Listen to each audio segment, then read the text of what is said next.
Answer my question. क्या question है भाई आपका, क्या क्वेश्चन है बताओ। अगर किसी फीमेल का एज एडवांस्ड है, मोर देन 35 इयर्स है, more than 35 years, 40 years, 45 years की फीमेल कंसीव कर रही है, उनमें ज्यादा रिस्क होता है। मैं ये रिस्क फैक्टर डिस्कस कर रही हूँ। जैसे किसी फीमेल को हाइपरटेंशन है, हाइपरटेंशन है, उस फीमेल को भी ज्यादा रिस्क है। अगर कोई ओबेसिटी वाली फीमेल है, ओबेसिटी है, बीएमआई 30 से ज्यादा है ऑलरेडी, ठीक है, उसे भी हो सकता है। हाँ जी बिल्कुल मौलिक जी, आप आरआरबी के लिए कर सकते हो जिस पीआर को सफिशिएंट है, लेकिन नोट्स अच्छे से टिप्स पे होना चाहिए, तभी बुक को करोगे तो समझ में आएगा। किसी का अगर परसिस्टेंट ग्लाइकोज यूरिया आ रहा है, ग्लाइकोज यूरिया का मतलब क्या होता है, यूरिन में ग्लूकोज की प्रेजेंस को ही ग्लाइको यूरिया बोलते हैं। Please answer my question. जवाब Sonia, I know everything but ma'am के मुझसे सुनना चाहता हूँ। क्या सुनना चाहते हो भाई बता दो। 400 प्लस ट्राइग्लिसराइड आया है, कैसे कम करूं भाई। ऐसा क्या कर रहे हो जो ट्राइग्लिसराइड टीजी आपका 400 आ रहा है भाई। मुझे तो पहले आपका रूटीन जानना है, होगा ना आपकी बॉडी में कुछ तो ऐसा कर रहे होगे आप, हैं सही से नहीं करते हैं ऐसा, तो रूटीन में एक्सरसाइज कुछ नहीं। चलो आ जाओ आगे बढ़ते हैं, इन्वेस्टिगेशन पे चलते हैं। मेरे मुंह से सुनना चाह रहे हो तो क्या सुनना चाह रहे हो, तारीफ या फिर क्या, मतलब कैसे कम करें, अच्छा ये सुनना चाह रहे हो।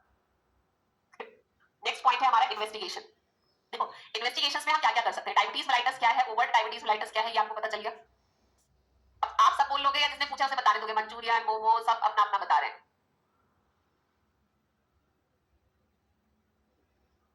अच्छा मेरा advice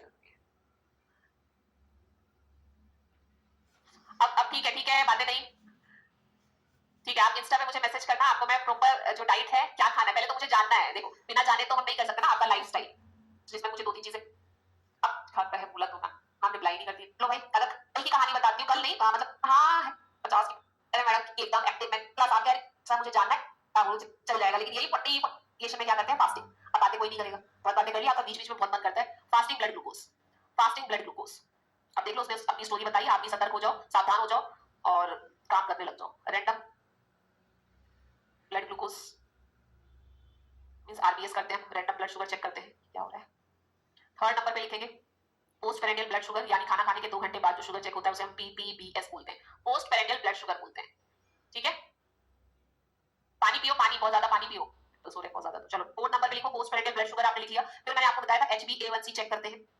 a female having diabetes, अगर पहले 3 महीने से भी डायबिटीज हुआ है तो उसको 3 मंथ्स का, देखो HbA1c में हमें कितने दिन का, 90 डेज में दिया है तो, और मंथ्स में दिया है तो 3 मंथ्स के ब्लड ग्लूकोज लेवल का पता चल जाता है, ठीक है।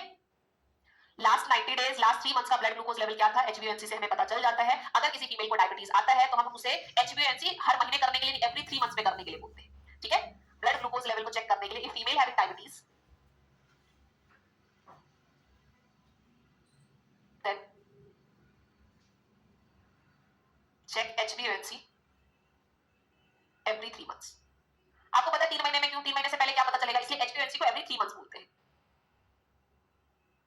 मेरा बीपी हमेशा लो रहता है, देख लो आप 99 100 और 60 65 70 120/80 तो आज तक नहीं आया, हमेशा उससे कम, हमेशा कम मेरा बीपी लो रहता है, तो टेंशन मत लो आप।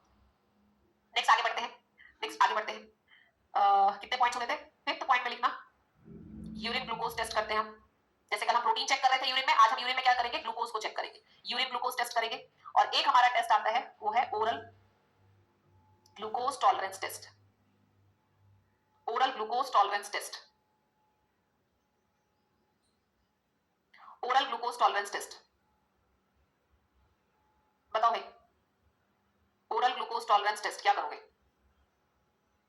इस टॉपिक के बारे में बताया था ना,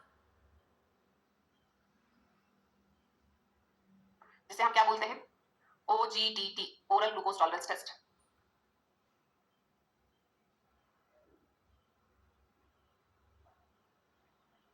ओके आगे, अभी मैं पढ़ा दूं, अभी मैं पढ़ा दूं पहले। बेस्ट टाइम टू परफॉर्म, ये क्वेश्चन आ चुका है, स्टार बना लेंगे, लिख लेंगे यहाँ पे PYQ आ चुका है ये question. Best time to perform OGTT 24 to 28 weeks of gestation. Best time to perform the oral glucose tolerance test is 24 to 28 weeks of gestation. Okay कैसे करते हैं, सबको पता है, ग्लूकोज पिलाते हैं, ओरल ग्लूकोज पेशेंट को देते हैं, ब्लड शुगर लेवल चेक करते हैं। वेरी गुड, नाम ही इसका है ओरल ग्लूकोज टॉलरेंस टेस्ट, यानी आपने ओरल से ग्लूकोज पिलाया और उसके बाद चेक किया कि उसकी बॉडी उसे टॉलरेट कर पा रही है या नहीं कर पा रही। सिंपल सी बात है, नाम से ही पता चल रहा है, कुछ करने की जरूरत नहीं है। इसमें जो सबसे पहला सैंपल होता है, ध्यान देंगे, सबसे फर्स्ट सैंपल जो लेते हैं हम, फर्स्ट सैंपल जो लेते हैं वो फास्टिंग का लेते हैं, फर्स्ट सैंपल हम फास्टिंग का लेते हैं। सेकेंड सैंपल हम 2 आवर्स पोस्ट पेरेंडियल लेते हैं। कभी कभी 2 आवर्स 3 आवर्स पीपी भी 3 सैंपल भी लेते हैं, 2 भी लेते हैं, तो ऐसा नहीं है डॉक्टर ने क्या बोला है 2 आवर्स पीपी बोला है 3 आवर्स बोला है, वो डिपेंड करता है, बट नॉर्मली अगर हम देखें तो 2 ही सैंपल लिया जाता है, फास्टिंग का लेते हैं, एक 2 आवर्स पोस्टपेरिडियल का लेते हैं। अकॉर्डिंग टू WHO हम पेशेंट को देते हैं 75 grams of glucose in 300 ml of water, 1 glass of water आप बोल सकते हो, ठीक है। लेकिन ग्लूकोज कितना होना चाहिए, वहां 100 ग्राम्स भी लिखते हैं, 75 ग्राम्स भी लिखते हैं, तो आप 75 ग्राम्स, हाँ 1 आवर पीपी करते हैं, 2 आवर्स पीपी करते हैं, 3 आवर्स पीपी भी करते हैं, तो ये डिपेंड करता है, but 2 hours PP most common है, तो मैं आपको वही 2 सैंपल बता रही हूँ। तो सबसे पहले हमने क्या लिया, फर्स्ट सैंपल फास्टिंग का लिया, फास्टिंग का सैंपल लेने के बाद हम WHO के अकॉर्डिंग से 75 grams of glucose in 300 ml of water पिलाएंगे, और उसके फिर 2 घंटे बाद हम सेकंड सैंपल लेंगे, ठीक है। उसके 2 घंटे बाद फिर हम क्या लेंगे, सेकंड सैंपल लेंगे। तो याद रखेंगे about the second sample, 2 hours postprandial, 2 hours after giving, 2 hours after giving the glucose, 2 hours after giving the glucose, 2 घंटे, ठीक है, 2 घंटे ग्लूकोज पिलाने के 2 घंटे बाद आप एक सैंपल लोगे, तो आपने 2 सैंपल लिया। अब हम इसका रिपोर्ट देखते हैं, ठीक है। इसके लिए मैं एक टेबल बना रही हूं,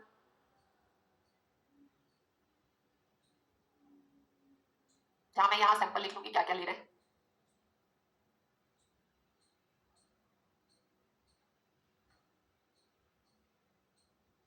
यहां हम सबसे पहले फास्टिंग का फर्स्ट और सेकंड सैंपल ले लेंगे, ठीक है। फिर आप देखेंगे ग्लूकोज टॉलरेंस है या इंटॉलरेंस है।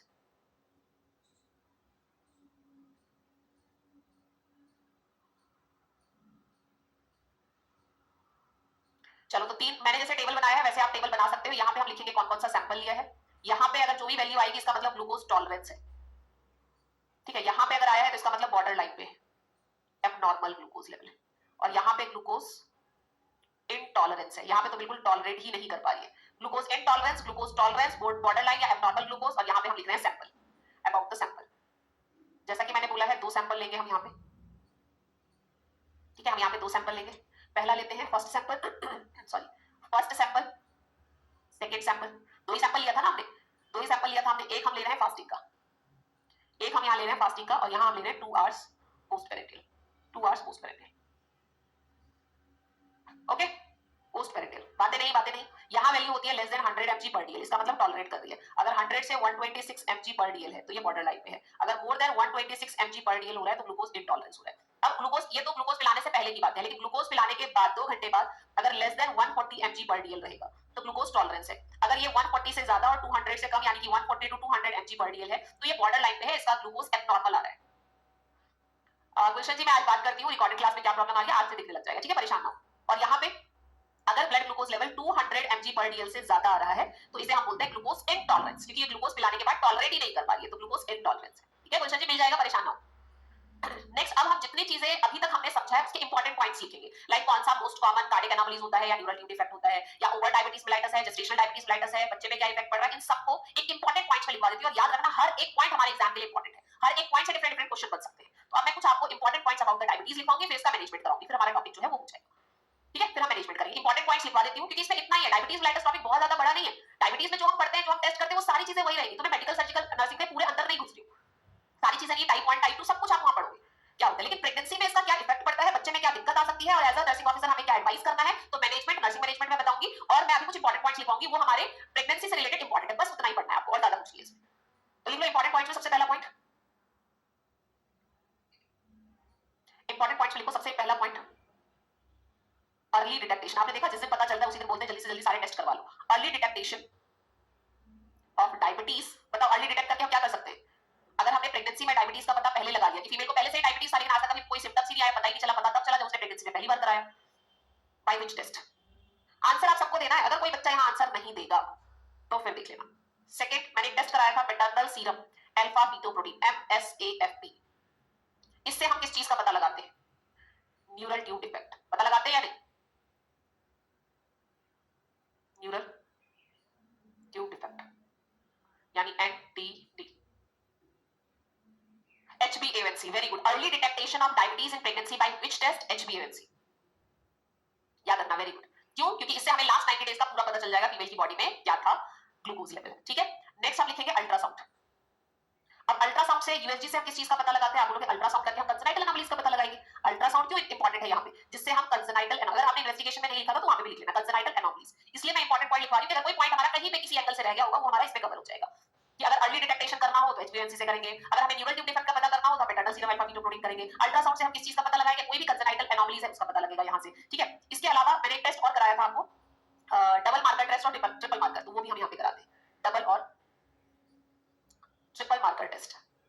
ये टेस्ट सब मैंने आपको पढ़ाया हुआ है, कौन कौन सा टेस्ट इसमें करते हैं, ये टेस्ट हम कर सकते हैं। इसके अलावा हम कर सकते हैं यहाँ पे रेगुलर में बायोफिजिकल प्रोफाइल और NST to check the foetal wellbeing, to check the foetal wellbeing, क्योंकि आपको पता है ये बच्चा कभी भी स्टिल बर्थ हो सकता है, डेड हो सकता है, अगर कंट्रोल नहीं हुआ, बीच में कोई भी दिक्कत हुई, इसलिए foetal monitoring is very very important, इसलिए हम यहाँ पे क्या करते हैं, फीटल मॉनिटरिंग कंटिन्यूस करते रहते हैं। नेक्स्ट पॉइंट में लिखेंगे what is the best test to predict the congenital malformation. Yes, question है, नेक्स्ट क्वेश्चन में लिख दी what is the best test to predict the congenital malformation in fetus of diabetes mellitus mother. What is the best test to predict the congenital malformation in fetus of diabetic mellitus mother? Yes, मतलब हमें predict करना है, हमें अंदाजा लगाना है कि कौन सी डायबिटिक मदर के बच्चे को कंजेनाइटल एनोमलीज हो सकता है। Very good. बायोफिजिकल प्रोफाइल में क्या करते हैं, पूरा टेस्ट बताया हुआ है ना, आपने अभी इन्वेस्टिगेशन नहीं किया इसलिए नहीं पता चल रहा है, मैंने आपको बताया था, यहाँ से इसमें क्वेश्चन दिया है, कल भी बताया था ना, बायोफिजिकल प्रोफाइल करते हैं, neurological status of the foetus का पता लगाते हैं, बच्चा कितना एक्टिव मूवमेंट हो रहा है उसका पता लगाते हैं, बच्चे का जो ब्रीदिंग मूवमेंट होता है, बॉडी मूवमेंट होता है, मसल्स टोन होता है, एएफआई होता है, एनएसटी होता है, सारी चीजें इसमें चेक करते हैं, कंबाइन होता है पूरा, ठीक है। तो biophysical profile is a combination of 5 parameters, वो मैंने पढ़ाया हुआ है, आप देख लेना इसको। What is the best test to predict the congenital malformation fetus of diabetes mellitus? Very good, एचबीएनसी। आप समझ गए होंगे कैसे क्वेश्चंस पूछा जाएगा और किस तरह से हमें आंसर देना है, हमें प्रेडिक्ट करना है, अंदाजा लगाना है क्या इस बच्चे, इस मदर को जिसको डायबिटीज है, इसके बच्चे में कंजेनाइटल एनोमलीज हो सकता है, उसका अंदाजा हमें पता चल जाएगा एचबीएनसी से, ठीक है, एचबीएनसी से पता चल जाएगा। नेक्स्ट,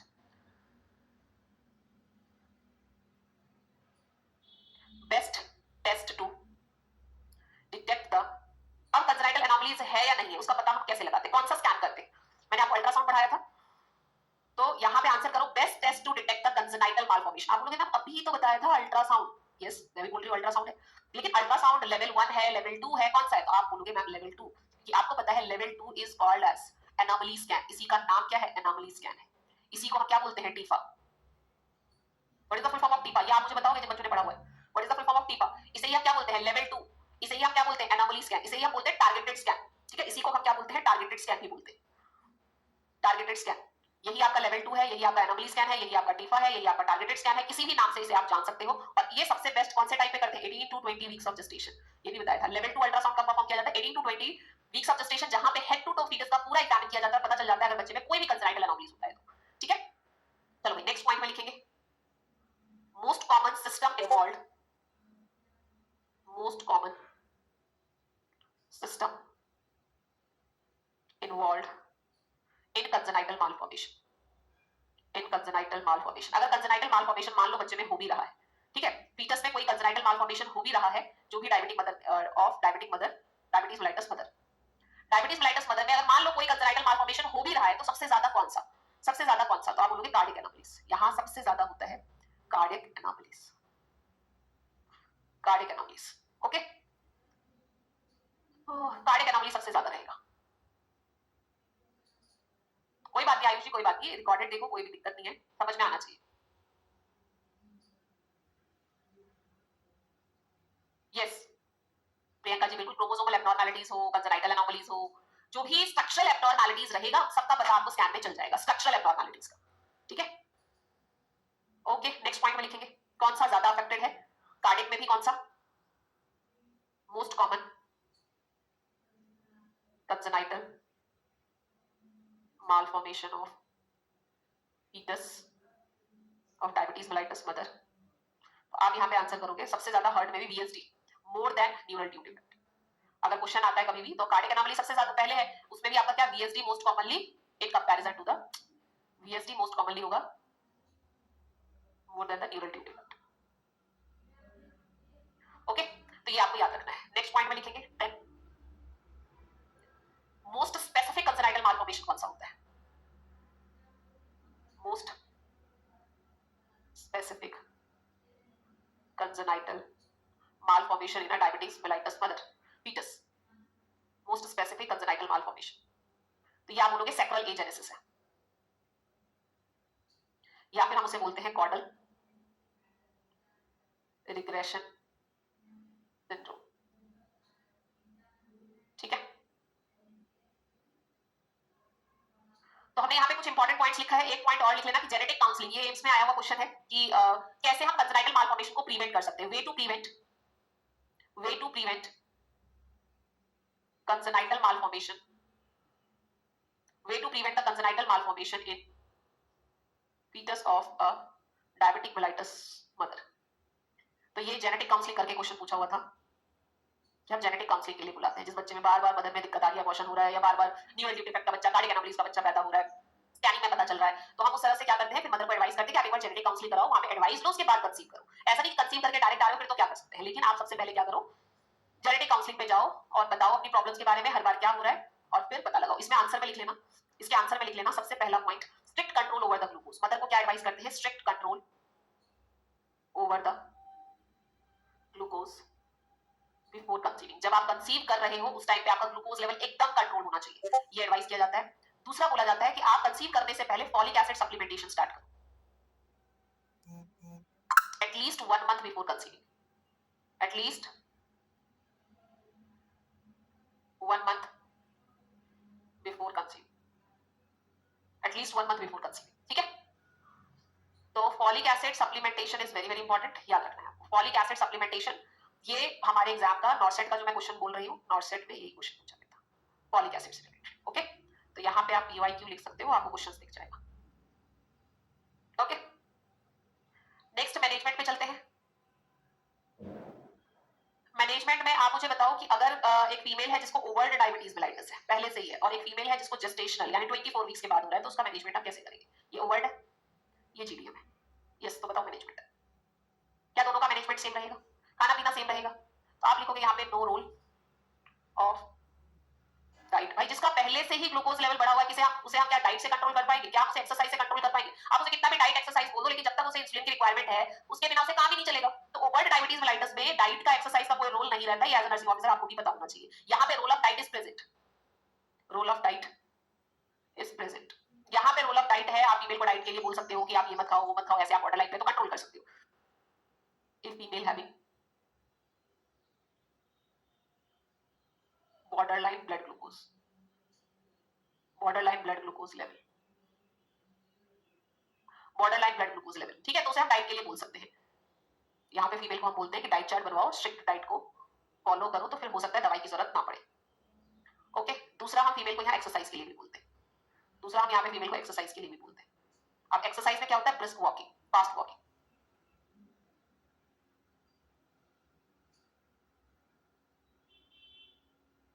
फास्ट वॉकिंग, ठीक है। तो ऐसा नहीं फीमेल को डंबल संबल एक्सरसाइज में उठाने के लिए बोलेंगे, ये सब करेंगे नहीं।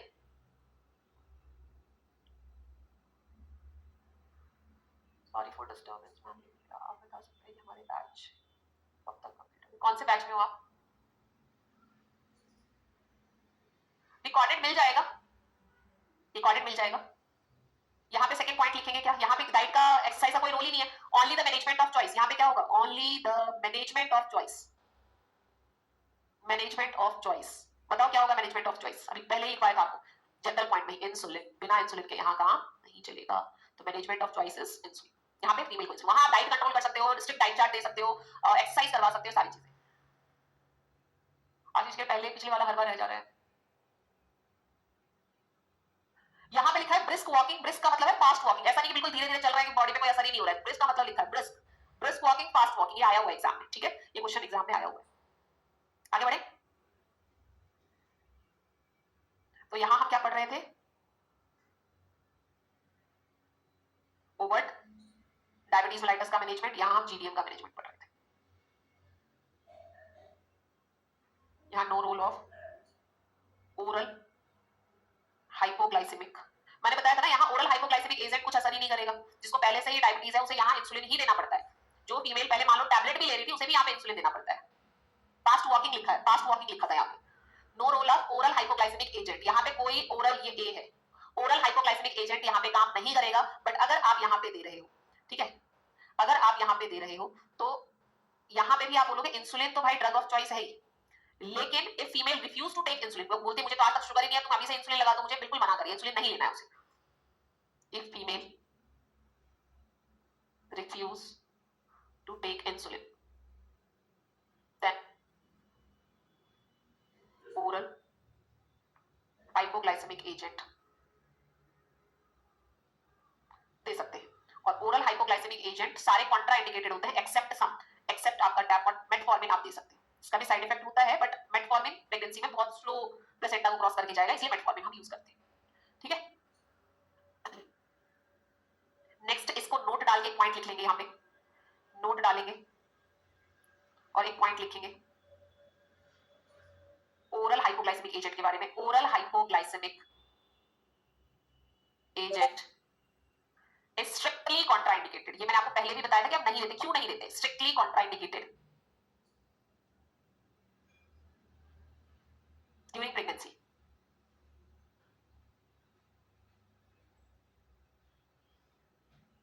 During pregnancy because it can cross the placenta, reach to the fetus। ठीक है, oral hypoglycemic agent is strictly contraindicated during pregnancy because it can cross the placenta, reach to the fetus, ये बच्चे तक पहुंचता है, reach to the fetus and cause fetal hypoglycemia, cause fetal hypoglycemia except tab metformin, except tab glimepiride। ये दो drugs को छोड़कर बाकी कोई भी हाइपोग्लाइसेमिक एजेंट हमें नहीं देना है। तो ये आप नोट डाल के इस पॉइंट को यहाँ पे लिख लेंगे।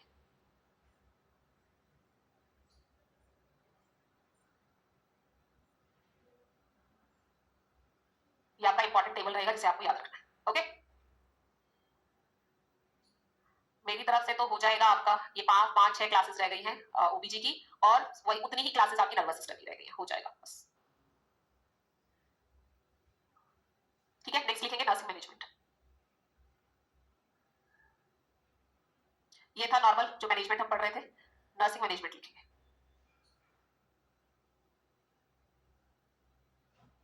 Explain the diet modification to the patient, जो आपने सीखा है वही आपको सारी चीजें बतानी, कुछ एक्स्ट्रा तो करना नहीं है इसमें। Explain the diet modification to the patient, explain the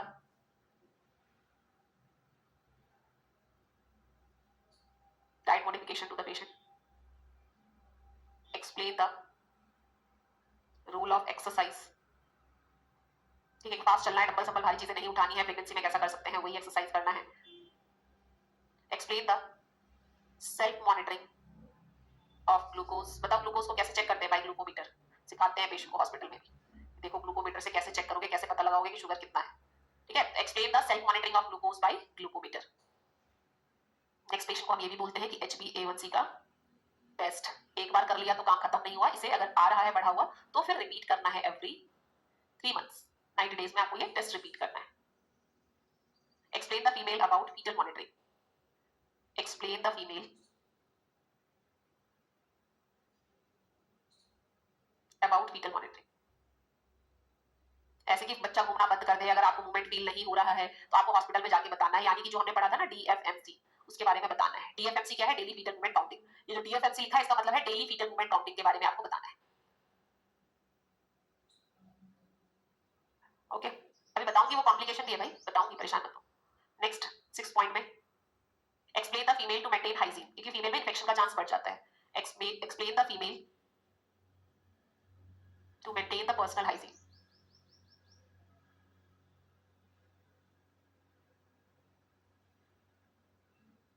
personal hygiene क्यों हम पर्सनल हाइजीन के लिए बोलते हैं, क्यों हम मेंटेन करने के लिए बोलते हैं पर्सनल हाइजीन मेंटेन करके रखो, गंदगी नहीं रखना है, लिख लेना। Because diabetic mother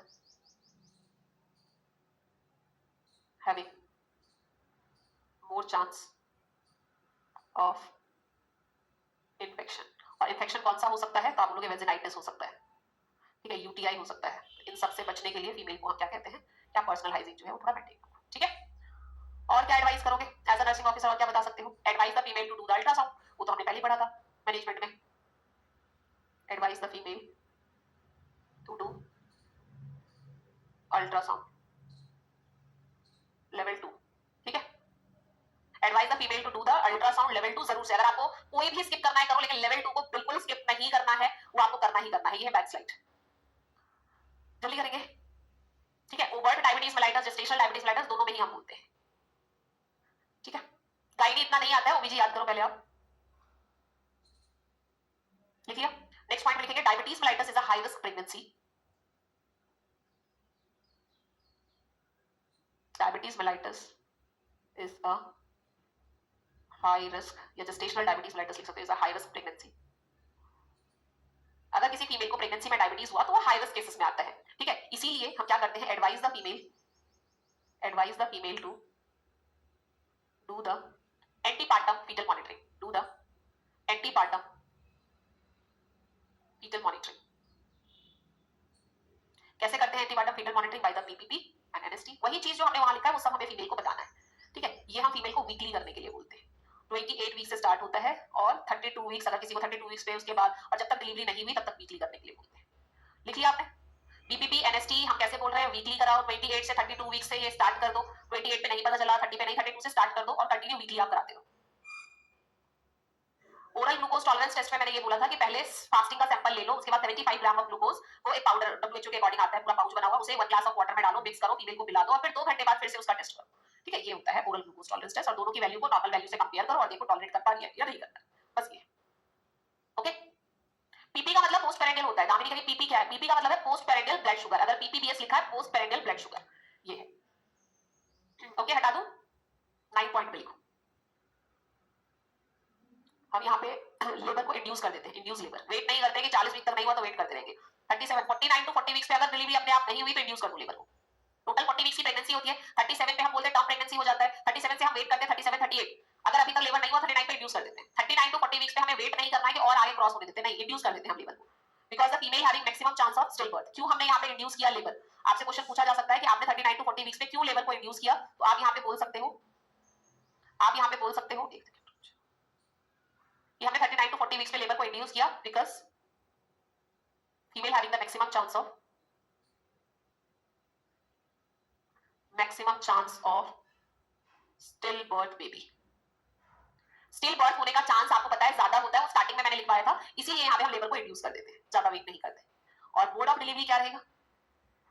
mode of delivery as a nursing officer nursing management में पूछा जाएगा, तो हमें पता होना चाहिए कि यहाँ हाई रिस्क प्रेगनेंसी है, वेजाइनल डिलीवरी ही रहता है, ठीक है। लेकिन अगर बच्चा बहुत ही ज्यादा मोटा हो गया, हो ही नहीं पाएगा, स्टक हो जाएगा, पेल्विस एडिक्वेट नहीं है, तो सी सेक्शन करते हैं, ठीक है। तो लिख लेना इफ फीटस हैविंग मैक्रोसोमिया, तो क्या हो जाएगा, वो स्टक हो जाएगा, वो बच्चा कैसे होगा, थोड़े इतना तो जितना पेल्विस में स्पेस है उतना ही तो रहेगा, उससे ज्यादा थोड़ी बढ़ जाएगा। तो वहां पे हम क्या करते हैं, सी सेक्शन करते हैं, वहां पे हम सी सेक्शन करते हैं। बट इंडिकेशन नहीं है, ये नहीं है कि डायबिटीज हुआ तो सी सेक्शन कर दो, नहीं, डायबिटीज है तो मोड ऑफ डिलीवरी वेजाइनल ही रहेगा। लेकिन अगर complication, macrosomia is a complication of diabetes mellitus, कि बच्चा बहुत ज्यादा 4 केजी से भी ज्यादा मोटा, 5 केजी 5 किलो 5.5 किलो तक का बच्चा पैदा हो रहा है, तो आप नॉर्मल डिलीवरी से कैसे करोगे, है ना। तो फिर आप सी सेक्शन से बच्चे को निकालते हैं। ये नेक्स्ट लिखेंगे care of newborn, care of newborn baby, care of newborn baby. बताओ क्या केयर करेंगे हम न्यूबॉर्न की? Care of newborn baby, newborn की क्या केयर करेंगे आप? सबसे पहला चेक द बेबी फॉर एस्पाइक्सिया, ये चांस होता है तो बच्चे को भी हमें थोड़ा ध्यान देना होता है। आप यहाँ पे मेनली है अपगार स्कोर, तो अच्छे से चेक करो। जो भी डायबिटीज मेलाइटस का बच्चा पैदा हो रहा है ना, तो पैदा होते ही काम खत्म नहीं होता, वहां पे भी हमें कुछ बातें ध्यान रखनी होती है। तो पहला तो ये ध्यान रखो, to look for any congenital malformation, कि कभी-कभी स्कैनिंग में भी छूट जाता है, नहीं पता चलता है, तो टू लुक फॉर एनी, पूरा हेड टू टो एग्जामिन करो कंजेनाइटल मालफॉर्मेशन, क्योंकि नोन केस ऑफ डायबिटीज है तो फिर आपको ये सारी चीजें चेक करनी है। Third, check the blood glucose level, check the blood glucose level, बच्चे का ब्लड ग्लूकोज लेवल चेक करो। फिर यहाँ पे हम एडमिनिस्टर करते हैं विटामिन के, वैसे तो सारे बच्चे में करते हैं, तो यहाँ पे भी वही चीजें हैं। ऑब्वियसली न्यूनेटल जब बच्चा पैदा हो रहा है तो ये सारी चीजें करेंगे, जो कि आपको ऑलरेडी पीडियाट्रिक्स में मैम ने बताया भी होगा। एडमिनिस्टर द इंजेक्शन विटामिन के, कितना लगाते हैं, 1 mg, ठीक है। इन सब बातों का ध्यान रखना। As soon as possible, very very very important, like very important, as soon as possible, ये एज अ नर्सिंग रिस्पांसिबिलिटी आपको याद रखना है। स्टार्ट ब्रेस्ट फीडिंग, नहीं तो बच्चा आपका हाइपोग्लाइसीमिया में चला जाएगा। As soon as possible start the breast feeding to prevent neonatal hypoglycemia, to prevent neonatal hypoglycemia as soon as possible start breastfeeding, जितनी जल्दी हो सके यहाँ पे breastfeeding स्टार्ट करना है, क्योंकि हमें neonatal hypoglycemia को क्या करना है, प्रिवेंट करना है। अब एक लास्ट टॉपिक रह गया इसमें, कॉम्प्लिकेशन, ठीक है। कॉम्प्लिकेशन, तो यहाँ पे लिख लो कॉम्प्लिकेशन क्या क्या हो सकता है, या फिर effect of diabetes on this pregnancy, क्या क्या इफेक्ट पड़ेगा, उसका क्या कॉम्प्लिकेशन है, कॉम्प्लिकेशन करके लिख लो, क्वेश्चन ये इंपॉर्टेंट है। अगर मैं इसे कॉम्प्लिकेशन की बात करूं तो यहाँ से बहुत एग्जाम में क्वेश्चन आया हुआ है, ये इंपॉर्टेंट टॉपिक है। तो सबसे पहले कौन सी कॉम्प्लिकेशन लिखे, बताओ। सबसे पहले मैटरनल ही लिख लेते हैं, मदर की बॉडी पे क्या इफेक्ट होगा, मदर को क्या कॉम्प्लिकेशन हो सकता है, मैटरनल कॉम्प्लिकेशन। मैटरनल कॉम्प्लिकेशन ही लिख लेते हैं सबसे पहले।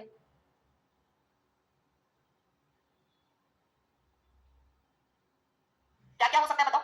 मदर को क्या होता है, आप बोलोगे सबसे पहले मैटरनल हाइपरग्लाइसीमिया। भाई मदर में तो ब्लड ग्लूकोज लेवल बढ़ा ही रहेगा, हाइपरग्लाइसीमिया की कंडीशन होगी। दूसरा हमने पढ़ा था जो फीमेल को डायबिटीज होता है उसमें इन्फेक्शन का चांस बढ़ जाता है, यानी कि उसे वेजिनाइटिस होने का चांस, उसको यूटीआई होने का चांस ज्यादा बढ़ जाता है। ठीक है, और क्या हो सकता है, मदर का ब्लड ग्लूकोज लेवल बढ़ा रहेगा, फीटस का ब्लड ग्लूकोज लेवल भी बढ़ेगा। हम यहाँ पे लिख लेते हैं maternal blood glucose level increases can lead to fetal blood glucose level also increases. जिसकी वजह से क्या होगा, अगर मदर का ब्लड ग्लूकोज लेवल बढ़ा तो फीटस का भी ब्लड ग्लूकोज लेवल बढ़ा। आप बोलोगे मैम फीटस का ब्लड ग्लूकोज लेवल बढ़ेगा तो क्या होगा, अरे फीटल पॉलीयूरिया होगा। पॉलीयूरिया पॉलिटिव से पढ़ते हो ना, ये तो जो डायबिटीज की कंडीशन है सब में होता है कि मदर का ब्लड ग्लूकोज लेवल बढ़ा है तो फीटस का भी ब्लड ग्लूकोज लेवल बढ़ेगा, फीटस का ब्लड ग्लूकोज लेवल बढ़ेगा तो फीटल पॉलीयूरिया होगा, बच्चा ज्यादा से ज्यादा यूरिन पास करेगा। बच्चा क्या करेगा, ज्यादा से ज्यादा यूरिन पास करेगा। अब देखो यहाँ पे कंडीशन क्या हो रहा है, बहुत ज्यादा यूरिन पास करेगा, फीटल पॉलीयूरिया होगा, जिसकी वजह से क्या होगा, एमनियोटिक फ्लूइड का अमाउंट बढ़ जाएगा, एमनियोटिक फ्लूइड इंक्रीजेस। ठीक है, फीटल ब्लड ग्लूकोज लेवल बढ़ा क्योंकि मदर का बढ़ रहा था, जिस वजह से फीटल में पॉलीयूरिया हुआ, फीटस में पॉलीयूरिया हुआ और एमनियोटिक फ्लूइड भी बढ़ गया। ज्यादा से ज्यादा बच्चे को पॉलीयूरिया होगा, फीटल की किडनी ज्यादा से ज्यादा यूरिन को प्रोड्यूस करेगी और फीटल का यूरिन ही है जो एमनियोटिक फ्लूइड को बनाने में सबसे ज्यादा इंपॉर्टेंट रोल प्ले करता है, तो एमनियोटिक फ्लूइड भी बढ़ा और एमनियोटिक फ्लूइड बढ़ेगा तो हम इसे बोलते हैं पॉलीहाइड्राम्नियोस। तो हमेशा डायबिटीज की अगर मदर होती है उनमें पॉलीहाइड्राम्नियोस होने का सबसे ज्यादा चांस होता है। क्यों होता है वो आपको पता चलेगा। तो amniotic fluid increases, it can lead to, आप लिख लोगे पॉलीहाइड्राम्नियोस, पॉलीहाइड्रा पॉलीहाइड्राम्नियोस। ओके, तो यहां मैं इसको लिख देती हूँ पॉलीहाइड्राम्नियोस।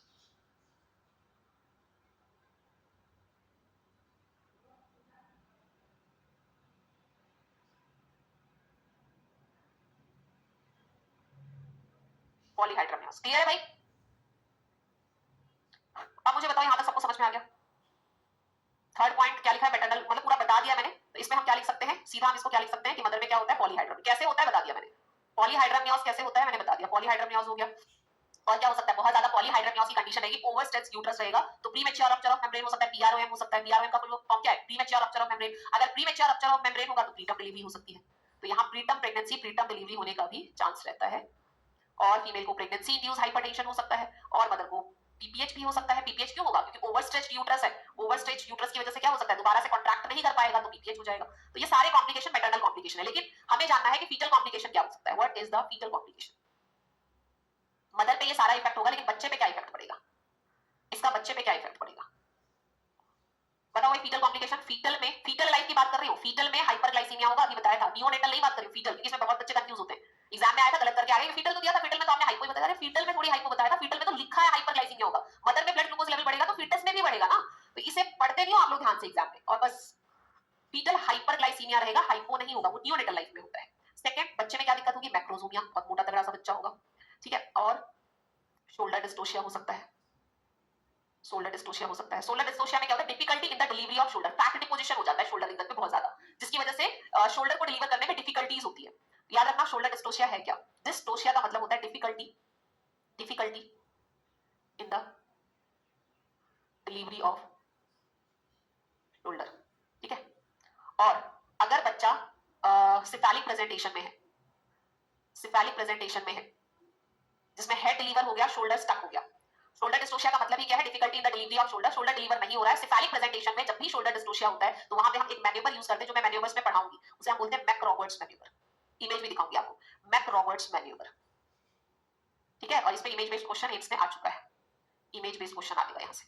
मैक रॉबर्ट्स मैन्यूवर में फीमेल के लेग को क्या करते हैं, फ्लेक्स करके एक्सटेंड करते हैं, फ्लेक्स करते हैं और एबडक्ट करते हैं, यानी कि दूर लेके जाते हैं, flexion of knee and abduction करते हैं, यानी कि दूर करके लेके जाते हैं, जैसे वेजाइनल आउटलेट का एरिया एनलार्ज होता है और फीटस का शोल्डर डिलीवर होता है, फिर उसे सुप्राप्यूबिक प्रेशर भी देते हैं। तो हमने क्या किया, फीमेल के लेग को फ्लेक्स किया, एबडक्ट किया, देन सुप्राप्यूबिक प्रेशर दिया और बच्चे के शोल्डर जो स्टक था उसको बाहर निकाल लिया, हेड तो बाहर निकल ही गया, इसे हम बोलते हैं मैक रॉबर्ट्स मैन्यूवर, जिसको इमेज बेस्ड में दिखाऊंगी, बस आपको यहाँ याद रखना है कि मुझे इमेज बेस्ड में ये दिखाना है, ठीक है, आपको याद रखना है कि इमेज बेस्ड में मुझे ये दिखाना है, okay, McRoberts maneuver. Cephalic presentation में बच्चा हो, शोल्डर डिस्टोशिया, शोल्डर को डिलीवर करने में डिफिकल्टी हो, तब इस मैन्यूवर का यूज करते हैं। ओके, तो चलो यहाँ पे मैं क्या बता रही थी आपको, फीटल कॉम्प्लिकेशन, शोल्डर डिस्टोशिया हो गया, मैक्रोसोमिया हो गया, फीटल हाइपोग्लाइसीमिया हो गया, और क्या दिक्कतें आ सकती हैं, इंट्रा यूट्राइन फीटल डेथ हो सकता है, स्टिल बर्थ हो सकता है, फोर्थ पॉइंट लिख लो, intra uterine fetal death, fifth point लिख लो, स्टिल बर्थ, और अब बच्चा पैदा होगा, ठीक है। कॉम्प्लिकेशन हो गया, नेक्स्ट लिखो नियोनेटल कॉम्प्लिकेशन, लास्ट, आज की क्लास का लास्ट हेडिंग डाल रही हूँ, neonatal complication, neonatal complication, neonatal complication. बताओ भाई नियोनेटल कॉम्प्लिकेशन से क्वेश्चंस पूछे जाते हैं। नियोनेटल कॉम्प्लिकेशन क्या क्या हो सकता है? अब बच्चा जो पैदा हुआ है, अब जो बच्चा पैदा हुआ है, फीटल लाइफ में ग्लूकोज इंक्रीज रहेगा इसलिए मैक्रोसोमिया हो जाता है, फीटल लाइफ में ग्लूकोज इंक्रीज रहेगा इसलिए मैक्रोसोमिया हो जाता है। सब समझी मैम, थैंक यू, ओके समझ में आ गया ना, मुझे लगा क्वेश्चन पूछ रहे हो कुछ। फर्स्ट हाइपोग्लाइसीमिया, इसका कॉन्सेप्ट मैं पहले ही समझा चुकी हूँ कि बच्चा पैदा होगा, उसके ऑर्गन का साइज बढ़ गया है, पैंक्रियाज ज्यादा से ज्यादा इंसुलिन सिक्रीट कर रहा है, ठीक है, लेकिन उस टाइम पे उसकी डिमांड को फुलफिल करने के लिए मदर से प्रॉपर ग्लूकोज जो है वो आ रहा है, तो बच्चे को फीटल लाइफ में कोई दिक्कत नहीं होती, फीटल लाइफ में ग्लूकोज बढ़ा ही रहता है, हाइपरग्लाइसीमिया रहता है। लेकिन जैसे ही बच्चा पैदा होता है हम अम्बिलिकल कॉर्ड को कट करते हैं, ग्लूकोज की सप्लाई को बंद कर देते हैं, क्योंकि अम्बिलिकल कॉर्ड को कट करना यानी उसकी ग्लूकोज की सप्लाई बंद, लेकिन बच्चे का पैंक्रियाज अभी भी उसी रेट से इंसुलिन को सिक्रीट कर रहा है, इसलिए बच्चे में क्या होता है, हाइपोग्लाइसीमिया होता है। और ये कई बार एग्जाम में पूछा गया है, वेरी वेरी वेरी इंपॉर्टेंट, याद रखना, कई बार एम्स की बात करूं तो एम्स में भी पूछा जा चुका है, एम्स दिल्ली का आया हुआ क्वेश्चन है भाई, ध्यान रखना, हाइपोग्लाइसीमिया होता है। सेकंड और क्या क्या होता है, पहले लिस्ट कर लेते हैं। सेकंड और क्या होता है, एस्फाइक्सिया, बच्चों ने लिख भी दिया है, क्या बात है, रेस्पिरेटरी डिस्ट्रेस सिंड्रोम, हाइपोकैलिमिया, देखो पोटेशियम कैल्शियम और मैग्नीशियम सब कम हो जाते हैं, ऐसे याद रखना, ये पोटेशियम है, कैल्शियम है और मैग्नीशियम है, ये सब कम हो जाएगा, पोटेशियम कैल्शियम और मैग्नीशियम, पोटेशियम कैल्शियम और मैग्नीशियम, ये सारी चीजें कम हो जाएगी, ओके, ये सब क्या हो जाएगा, डिक्रीज। तो आप खुद सोचो, ये सब डिक्रीज हो जाता है। पोटेशियम के कम होने को हाइपोकैलिमिया बोलते हैं, नेक्स्ट लिखेंगे कैल्शियम के कम होने को हाइपोकैल्सीमिया बोलते हैं, और मैग्नीशियम के कम होने को क्या बोलेंगे, हाइपोमैग्नीसियम। और एक होता है hyper viscosity syndrome, hyper viscosity